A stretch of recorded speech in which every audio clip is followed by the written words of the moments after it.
నిమజ్జనోత్సవాలకు తీసుకొస్తున్నారు. ఉదయం నుంచి ముఖ్యంగా హుస్సేన్ సాగర్లోనైతే ఖైరతాబాద్ మహాగణపతిని నిమజ్జనం కోసం మిగిలిన విగ్రహాల నిమజ్జనాలను ఆపారు.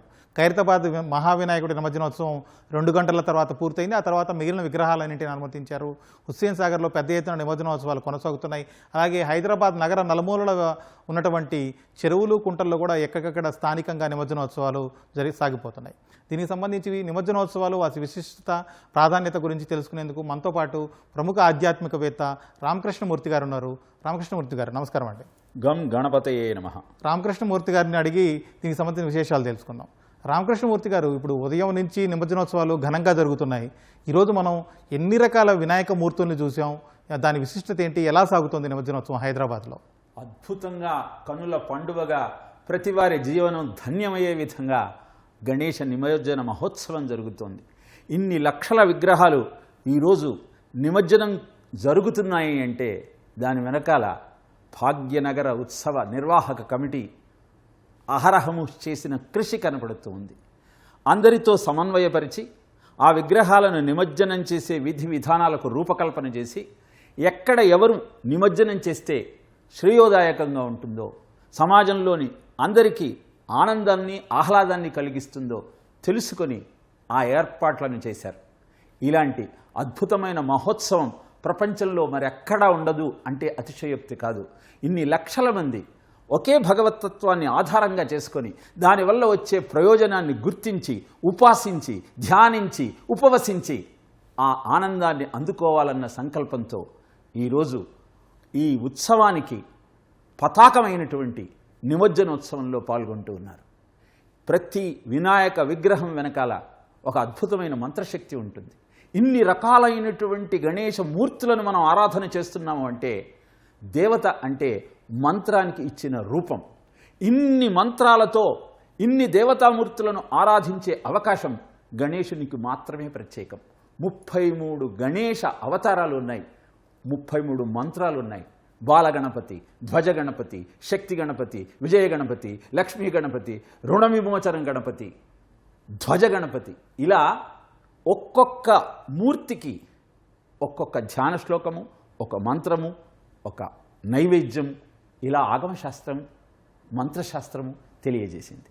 వాటిని తెలుసుకొని ఆరాధిస్తూ ఆచరిస్తూ ఆనందాన్ని అందుకునే క్రమాన్ని ఈరోజు ప్రత్యక్షంగా మనం చూడగలుగుతున్నాం. అది మన పూర్వజన్మ సుకృతం. అలా వాటిని చూస్తూ తద్వారా మన జీవిత లక్ష్యాన్ని తెలుసుకుంటూ మన జీవన పథం శ్రేయోపథంలో ముందుకు సాగాలన్న సంకల్పంతో అందరూ కలిసి చేస్తున్న అద్భుతమైన మహోత్సవమే ఈ గణేష నిమజ్జన ఉత్సవం. మూర్తి గారు, ఇప్పుడు ప్రతి సంవత్సరం మనం మహానగరంలో వినాయక నిమజ్జనోత్సవాలు చూస్తుంటాం. నవరాత్రుల పాటు పూజలు, పునస్కారాలు ఇవన్నీ చూస్తుంటాం. అయితే ఖైరతాబాద్ గణేశుడు అనేది చాలా ప్రత్యేకత సంతరించుకుంది. తరాలు కొనసాగుతున్నాయి, కానీ ఆ వినాయకుడి యొక్క ప్రాధాన్యత కానీ విశిష్టత కానీ ఇంకా పెరుగుతుందే తప్ప ఏమాత్రం అటు ఇటు అవ్వడం లేదు. భక్తులు ఎందుకు ఖైరతాబాద్ వినాయకుడిని అంత విశిష్టంగా పూజిస్తున్నారు? అక్కడ ప్రత్యేకత ఏంటి? 1954వ సంవత్సరంలో ఒక్క అడుగు వినాయకుడితో ఆ వినాయక ఉత్సవం ప్రారంభమైంది. నిష్ఠగా వినాయకుడిని ఏ విధంగా ఆరాధిస్తే ఎలాంటి ఫలితం కలుగుతుందో తెలుసుకొని దాన్ని ప్రతి సంవత్సరం ఒక్కొక్క అడుగు చొప్పున పెంచుకుంటూ మంత్రశాస్త్రంలో చెప్పిన విధి విధానాలన్నింటినీ తెలుసుకొని మరి ఆచరిస్తున్నారు. కనుకనే ఆ దైవీ శక్తి అక్కడ ఆవిష్కరింపబడింది. ఈ సంవత్సరం విశ్వశాంతి మహాశక్తి గణపతిని వారు ఆవిష్కరించారు. బ్రహ్మ విష్ణు మహేశ్వరులను 3 ముఖాలుగా ఆవిష్కరించి లక్ష్మీ సవిత హయగ్రీవుణ్ణి ఒక పక్కన, జగన్నాథ ఆలయంలో ఉన్న కృష్ణుణ్ణి, సుభద్రను, బలరాముణ్ణి ఒక పక్క, బాలాత్రిపుర సుందరిని ఒక పక్క, ఆ గ్రామదేవత అయిన గజ్జలమ్మను ఒక పక్క ఉంచి అద్భుతమైనటువంటి విశ్వశాంతి యజ్ఞానికి శ్రీకారం చుట్టారు. ఈరోజు ప్రపంచంలో, దేశంలో ఉన్న విపత్కర పరిస్థితులకు అనుగుణంగా నవరాత్రి ఉత్సవాలలో ఏ విధంగానైతే అవతారాలను మార్చి చండీ అవతారము, కాత్యాయని అవతారాన్ని విజయవాడలోని కనకదుర్గ ఆలయంలో ప్రతిష్ఠిస్తున్నారో అలానే ఈరోజు ప్రజలందరికీ శాంతి చేకూరాలి, పెరుగుతున్న విశృంఖలమైన భావాలకు అడ్డుకట్ట వేయాలి. ఏదైతే దేశ ప్రజలకు ప్రపంచ శాంతికి అవరోధం కలిగిస్తూ ఉందో దానిని అరికట్టాలి, దానికి అవసరమైన దైవీ శక్తిని ఆవాహన చేయాలన్న సత్సంకల్పంతో 69 అడుగుల అద్భుతమైనటువంటి మూర్తిని ఆవిష్కరించి దాన్ని ఆరాధించటం వల్ల ప్రయోజనం ప్రపంచ శాంతి, జనులు సుఖంగా సంతోషంతో సుభిక్షంగా జీవించాలన్న ఆలోచనతో ఏర్పాటు చేయబడినటువంటి అద్భుతమైనటువంటి దైవీ శక్తి ఆవిష్కరణయే ఆ ఖైరతాబాదులో ఏర్పాటు చేయబడ్డటువంటి ఆ మహాశక్తి గణపతి. దాన్ని ఆరాధిస్తూ ప్రజలంతా ఆనందించి కొంచెంసేపు క్రితమే దానిని నిమజ్జనం చేసి అద్భుతమైనటువంటి ఆనందానికి శ్రీకారం చుట్టారు. ఆ వినాయక స్వరూపాన్ని హృదయంలో స్థిరంగా నిలుపుకొని అందరూ ఆనందోత్సవాలతో ఉండాలన్నదే మనందరి ఆకాంక్ష. మూర్తి గారు, అలాగే ఈ భాగ్యనగరం మహానగరం అనగానే వినాయక నిమజ్జనోత్సవాలు, వినాయక పూజలతో పాటు మరొక ముఖ్యమైన ఘట్టం వినాయకుడి లడ్డూ వేలం. ఈ లడ్డూ వేలం అనేది ఏటికేడు పెరుగుతోంది. అలాగే పెద్ద ఎత్తున భక్తులు కూడా ఉత్సాహంగా పోటీపడి మరీ లడ్డూని దక్కించుకోవడానికి చాలా ఉత్సాహం చూపిస్తూ ఉంటారు. అసలు లడ్డూ వేలం అనేది 9 రోజుల పాటు వినాయకుడి చేతిలో పెట్టి పూజించిన ఈ లడ్డూని చివరి రోజు ఎందుకు వేలం వేస్తారు? ఆ వేలం యొక్క విశిష్టత ఏంటి? ఆ ప్రసాదాన్ని ఇలా వేలం వేయడం ద్వారా, దానికి తీసుకోవడం ద్వారా వాళ్ళకి ఎలాంటి మేలు జరుగుతుంది? దాని ప్రాధాన్యత ఏంటి? 1994 సంవత్సరంలో ఆ బాలాపూర్ వినాయకుడి యొక్క లడ్డూను ఒక రైతు 450 రూపాయలకు కొన్నాడు. ఈరోజు అది 35 లక్షల రూపాయలకు భక్తులు కైవసం చేసుకున్నారు. దినదిన ప్రవర్ధమానమవుతున్న గణేశ మాహత్యాన్ని ప్రకటించే నిలువెత్తు నిదర్శనమే బాలాపూర్ లడ్డూలోని ఆంతర్యం. 450 రూపాయలకు తన సొంతం చేసుకున్న ఆ లడ్డూను ఆయన కూర్చొని తినలేదు, దాన్ని అందరికీ పంచాడు. తర్వాత పొలంలో ఆ ప్రసాదాన్ని దైవీ సమర్పణ చేశాడు. తత్కారణంగా ద్విగుణీకృతమైన పంట అతని చేతికి వచ్చింది. అందుకే మరు సంవత్సరం దాన్ని 4500కు కొన్నాడు. ఈ విషయాన్ని గుర్తించిన వారంతా అద్భుతమైన ఆ శక్తిని సొంతం చేసుకొని తమతో పాటు సమాజం కూడా సుభిక్షంగా ఉండాలన్న ఆనందంతో ఆ ప్రసాదాన్ని ముదాకరాత్మోదకం సదా విముక్తి సాధకం కళావతంసకం విలాసిలోకరక్షకం అని గణేశ పంచరత్న స్తోత్రంలో ఆదిశంకరులు తెలియజేసిన సత్యాన్ని గ్రహించి ఎవరైతే ఈ గణేశ పంచరత్న స్తోత్రాన్ని ప్రతినిత్యము పారాయణ చేస్తారో వారి కోరికలన్నీ నెరవేరి అభిష్టాలు సిద్ధించి ఆనందం వారి సొంతమవుతుందని తెలుసుకున్న నేపథ్యంలో ఆ గణేశ మాహాత్యం ప్రతి సంవత్సరము పెరుగుతూ కైవసం చేసుకున్నటువంటి ఆ స్వామి ప్రసాదాన్ని అందరికీ పంచుతూ తద్వారా సమాజ శ్రేయస్సుకు, వ్యక్తిత్వ వికాసానికి, వ్యక్తి శ్రేయస్సుకు దర్పణంగా నిలిచింది. పంచుకు తినటం భారతీయత, ఉంచుకు తినటం ఆసురీ లక్షణం. అద్భుతమైన భారతీయతను ప్రకటించేటువంటి నిదర్శనమే బాలాపూర్ లడ్డు యొక్క అద్భుతమైన మాహత్యం. అలాగే మూర్తి గారు, మనం ఇక్కడ లైవ్లో చూస్తుంటే చాలామంది వందల వేలాది విగ్రహాలు తరలిపోతున్నాయి నిమజ్జనానికి. ఇప్పుడు ఇక్కడ కనిపిస్తున్న మూర్తి, ఈ విగ్రహం యొక్క విశిష్టత ఏంటి? ఇలాంటి రూపంలో ఏర్పాటు చేయడం, భక్తులు ఇలా కొలవడం ద్వారా వివిధ రూపాల్లో ఏర్పాటు చేస్తుంటారు. ఈ మూర్తి విశిష్టతలు ఏంటి అసలు? పెద్ద చెవులు, చిన్న నోరు. ఇక్కడ పెద్ద చెవులు అనేది వినుమని చెబుతోంది. ఏ సమస్య పరిష్కారానికైనా మొట్టమొదట ఆ సమస్యను పూర్తిగా అవగాహన చేసుకోవాలి. అవగాహన అయిన తరువాత వచ్చే ఆలోచన నీ సమస్యకు పరిష్కారాన్ని అందిస్తుంది. గణపతి తత్వమే అది. పెద్ద చెవులు, చిన్న నోరు అమలారా, మాట్లాడక వినమంటుంది అయ్యలారా.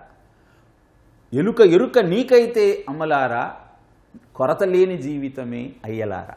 ఇలా ఎలుక ఆశకు చిహ్నం, పెద్ద చెవులు వినమని చెబుతూ నీకు శ్రవణం కీర్తనం విష్ణోహో అన్న నవవిధ భక్తులలో మొట్టమొదటి అయిన శ్రవణం గురించి తెలియజేస్తూ కలియుగంలో కలవు శ్రవణాన్ముక్తి అని, వింటే చాలు నీ జీవిత సత్యాన్ని నువ్వు గుర్తించి నీ అద్భుతమైన జీవనానికి నువ్వు సోపానాలు నిర్మించుకోగలుగుతావన్న సత్యాన్ని ఆ గణపతి మూర్తి ద్వారా మనకు తెలియజేస్తూ ఉన్నారు. మూర్తి గారు, అలాగే మరే దేవుడికి లేని విధంగా వినాయక చవితి సందర్భంగా వాడవాడల వీధి వీధిన విగ్రహాలు ఏర్పాటు చేస్తూ ఉంటారు. అలాగే 9 రోజుల పాటు పూజించి ఆ తర్వాత నిమజ్జనాలు చేస్తూ ఉంటారు. వేరే ఏ దేవుడికి ఇలా నిమజ్జనాలు చేయడం అనేది ఉండదు. ఎందుకు 9 రోజుల పాటు పూజించి ఆ తర్వాత వినాయకుడిని గంగలో నిమజ్జనం చేస్తారు? దాని విశిష్టత ఏంటి? అలా చేయడం ద్వారా భక్తులకి ఏ విధమైన మంచి జరుగుతుంది? నిజానికి గణపతి నిమజ్జన మహోత్సవం అనేది ఆధ్యాత్మిక, సామాజిక, లౌకికమైనటువంటి తత్వాన్ని మనకు అందజేసే ఒక అద్భుతమైన విజ్ఞానం. ఏదైతే విజ్ఞాన శాస్త్రం ఈ సృష్టికి కారణమని చెబుతున్న బిగ్ బ్యాంగ్ థియరీ ఉందో దాన్ని పురాణము అద్భుతంగా నిర్వచించింది. శబ్దాద్వ్యోమత ససర్జత విభో స్పర్శం తథా మారుతం తస్మాత్ రూపమహో మథోరసం తతం తోయం గంధం మహీం ఏవం మాధవ పూర్వపూర్వకలనాత్ ఆజ్ఞాద్య ధర్మాన్వితం భూతగ్రామమిమం త్వమేవ భగవన్ ప్రాకాశయస్తామసాత్ అని ఆకాశం నుంచి వాయువు, వాయువు నుంచి అగ్ని, అగ్ని నుంచి జలము, జలం నుంచి భూమి వచ్చిందని పురాణం చెప్పిందే. బిగ్ బ్యాంగ్ థియరీలో మొట్టమొదట స్పేస్, దాని నుంచి వాయువు హైడ్రోజన్, దాని నుంచి అగ్ని స్టార్స్, దాని నుంచి నీరు ప్లాస్మా, దాని నుంచి భూమి మనం ఉన్నటువంటి ఉనికి ఏర్పడిందని పురాణం చెప్పిన దాన్నే ఆధునిక విజ్ఞానం కూడా ధృవీకరించింది. అక్కడ ఆధునిక విజ్ఞానం ఆగిపోయింది. కానీ భారతీయుడి తత్వం ఏమిటి? ఏ సూక్ష్మతత్వం నుంచి అయితే అద్భుతమైనటువంటి ఈ స్థూలతత్వం ఏర్పడిందో తిరిగి ఈ స్థూలతత్వం నుంచి ఆ సూక్ష్మతత్వం వైపు ప్రయాణం చేయమని చెప్పటమే నిమజ్జనంలోని అంతరార్థం. అందుకే పృథ్వీతత్వం నుంచి జలతత్వంలోకి వెళ్ళి జలతత్వం నుంచి అగ్ని సూర్యుడి ద్వారా వచ్చే కిరణాల ద్వారా వాయువుగా మారి అక్కడి నుంచి తిరిగి ఆకాశంలోని ఆ అంతరాత్మ చైతన్యంలోకి లీనం కమ్మని చెప్పేదే భారతీయత యొక్క అంతరార్థం. మానవ జన్మ అంటేనే మా అంటే వద్దు, నవ అంటే కొత్త, జన్మ అంటే పుట్టుక. నీవు పూర్వజన్మ సుకృతం కారణంగా 84 లక్షల జీవరాశులలో దుర్లభమైన మానవ జన్మను పొందావు. మళ్ళీ మాతృగర్భంలో ప్రవేశించేటువంటి ఆ కష్టం రాకుండా తిరిగి ఈ పృథ్వీతత్వం నుంచి జలతత్వంలోకి ప్రవేశించి అక్కడి నుంచి అగ్ని, అక్కడి నుంచి వాయువు, అక్కడి నుంచి ఆకాశతత్వంలో, అక్కడి నుంచి పరమాత్మ సాయుధ్యానికి చేరమని తెలియజేసే అద్భుతమైనటువంటి విజ్ఞానమే ఈనాడు మనం నిర్వహిస్తున్న నిమజ్జనోత్సవం. ఇది ఆధ్యాత్మిక తత్వం అయితే, లౌకికంగా వర్షాకాలంలో చెరువులలో ఉన్న మట్టితో బంకమట్టి దాంతో విగ్రహాన్ని చేసి భాద్రీమాసే శితే పక్షే చతుర్థ్యాం భక్తిమాన్ నరః కృత్వా మహీం మహీం మూర్తిం గణేశస్య చతుర్భుజ అని గణేశ పురాణం చెప్పింది. ఆ బంకమట్టితో ఆ స్వామి యొక్క విగ్రహాన్ని చేసి చతుర్భుజాలతో ఉన్న ఆ స్వామిని 21 పత్రాన్ని పూజయామి, 21 పత్రులతో పూజించగలిగితే తిరిగి ఈ అద్భుతమైన ఆ స్వామి విగ్రహాన్ని పత్రితో సహా ఆ నీటిలో నిమజ్జనం చేస్తే వర్షాకాలంలో వచ్చేటువంటి నీటిలో ఉన్న దోషాలన్నీ ప్రక్షాళనమయ్యి మనిషి జీవనానికి అత్యంత అవసరమైన నీటిని జీవనము అంటారు. ఆ జీవనాన్ని నువ్వు సేవించి ఆరోగ్యం ఉండటానికి అవసరమైనటువంటి ప్రణాళికయే ఈ నిమజ్జన మహోత్సవం. కనుక అత్యంత అద్భుతమైన ఆరోగ్యప్రదాయమైన ఆయుర్వృద్ధకమైనటువంటి ఈ గణేశ నిమజ్జన మహోత్సవంలోని ఆంతర్యాన్ని గుర్తించి అందరము అలా మట్టి వినాయకుళ్లతో ఆ స్వామిని అర్చించగలిగితే ఇహము పరము రెండూ మన సొంతమవుతాయి. తెలుసుకుందాం, ఆచరిద్దాం, ఆనందాన్ని అందుకునే ప్రయత్నం చేద్దాం. అలాగే మూర్తి గారు, ఎక్కడా లేని విధంగా మరీ ముఖ్యంగా ఈ భాగ్యనగరంలో ఇంత పెద్ద ఎత్తున విగ్రహాలు ఏర్పాటు చేస్తారు. అలాగే నిమజ్జనోత్సవాలు కూడా ఈ కోలాహలంగా ఇంట్లో పండగ కంటే ఇంకా మిన్నగా వేలాది మంది, లక్షలాది మంది భక్తులు తరలి వచ్చి నిమజ్జనోత్సవాలు పాల్గొంటారు. వాళ్ళు తిలకించి ఆనందం పొందుతూ ఉంటారు, ఒక రకమైన ఆస్వాదిస్తూ ఉంటారు. ఇంత ఆధ్యాత్మికతను పెంచడంతో పాటు ఇంకా ఈ నిమజ్జనోత్సవాల యొక్క విశిష్టత ఏంటి? భక్తులు ఇంత పెద్ద ఎత్తున ప్రత్యేకంగా ఈ నిమజ్జనోత్సవాలు పాల్గొనడానికి కారణాలు ఏంటి? अनेकता में ऐक्य मंत्र को जन जन फिर अपनाता है, धीरे धीरे देश हमारा आगे बढ़ता जाता है. భిన్నత్వంలో ఏకత్వం అనేది భారతదేశం యొక్క ప్రత్యేకత.